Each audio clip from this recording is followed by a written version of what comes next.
man kadzaba alayya muta'ammidan falyatabawwa maq'adahu minan nar. Hadis sahih.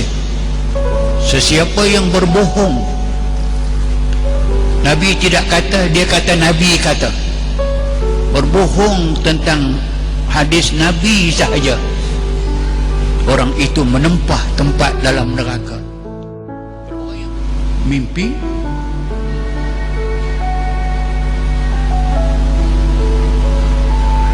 saya berjumpa dengan Nabi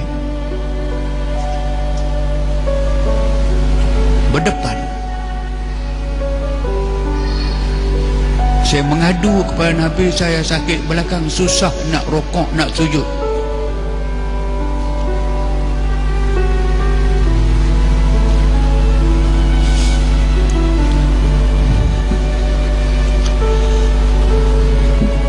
Nabi datang memeluk saya,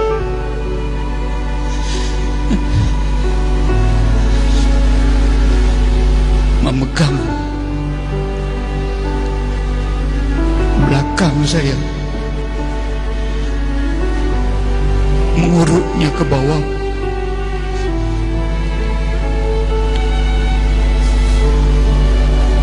Macam Nabi sebut kepada saya, macam itu yang saya berasa, syafakallah, Allah sembuh penyakit belakang kamu. Saya menangis ketika itu sampai terbawa dalam mimpi saya. Tak jaga gerak saya. Saya jaga. Memang saya menangis.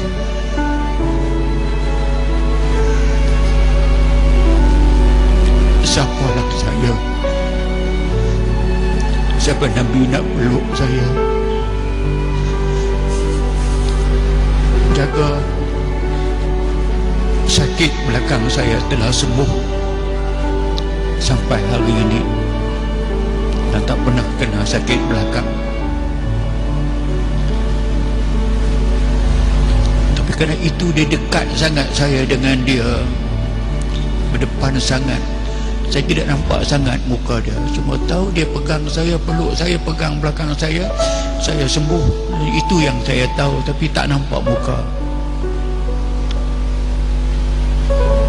Bilalah Allah nak jumpakan saya dengan dia berhadapan, boleh nampak. Saya mohon sungguh-sungguh,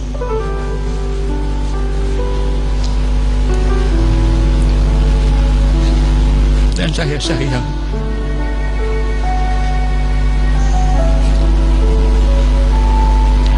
Allah tunai. Saya mimpi Nabi berada dalam sebuah kemah. Kemah itu kemah 4 persegi. Kemah yang ada kayu palang begitu, tiang begitu. Dia bukan bumbung begitu, bumbung yang ni, tiang begitu, tiang itu. Kemah panjang di belakang.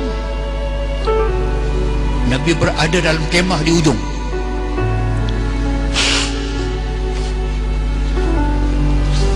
Tapi yang dalam tak ramai orang, sebab Nabi nak keluar.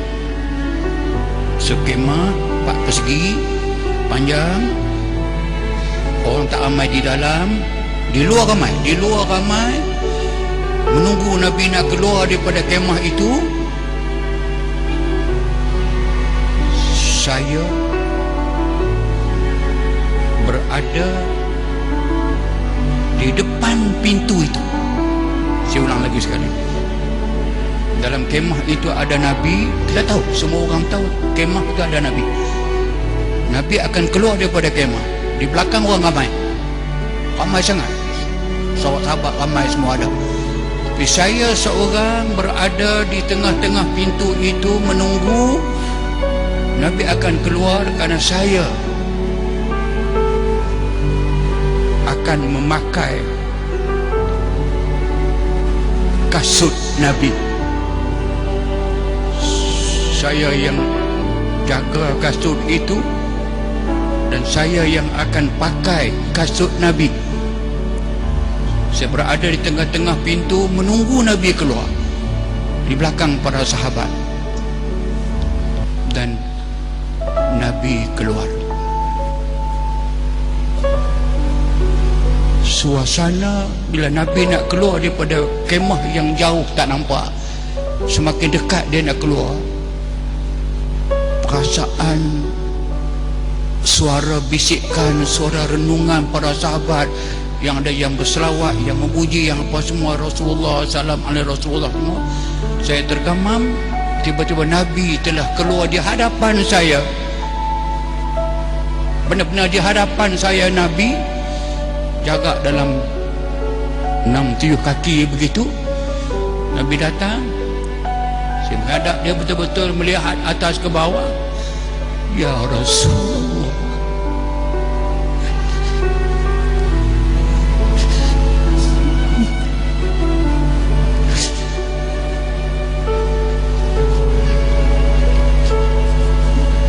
dengan tidak ada orang yang mengganggu saya,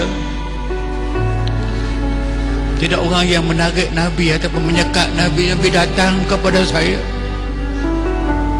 Di bawah kemah itu ada satu kayu palang menyekat tiang itu, yang Nabi kena langkah tinggi dalam sekaki begitu. Bila Nabi nak melangkah itu, sampai saya melihat Nabi depan Nabi melihat saya duduk bersila, sebab saya tahu Nabi akan melangkah kayu palang itu, dan kaki Nabi akan berada di atas ribaan saya. Saya pegang kaki itu,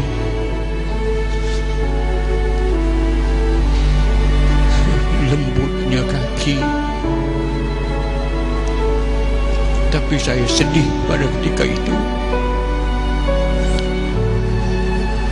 kerana kasut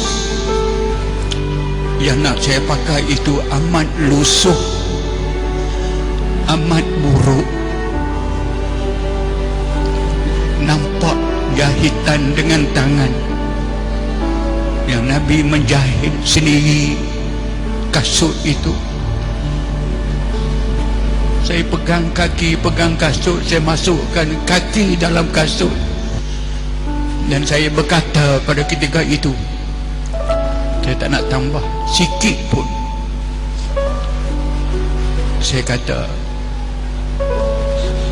kasut, kamu lebih baik daripada saya, kerana kamu menjaga kaki Nabi. Saya boleh buat apa kepada Rasulullah? Nabi pegang saya, Nabi angkat saya,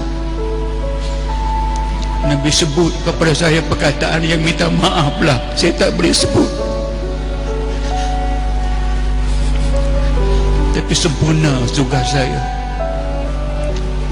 memakai kasut Rasulullah.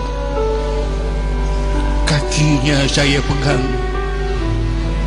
atas rimba saya tempat kakinya diletak. Lepas selesai, saya bagi jalan.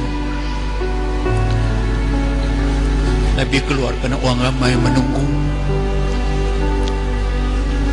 dan tidak terperi betapa indahnya pengalaman melihat seorang insan sesempurna manusia. Pakaian tidak cantik, tidak lawa, tapi amat menarik. Mukanya amat menarik, wanginya macam terasa sampai lepas bangun tidur pun saya masih terasa wangi itu. Kenangan itulah yang saya simpan, yang tidak banyak saya bercerita kepada orang.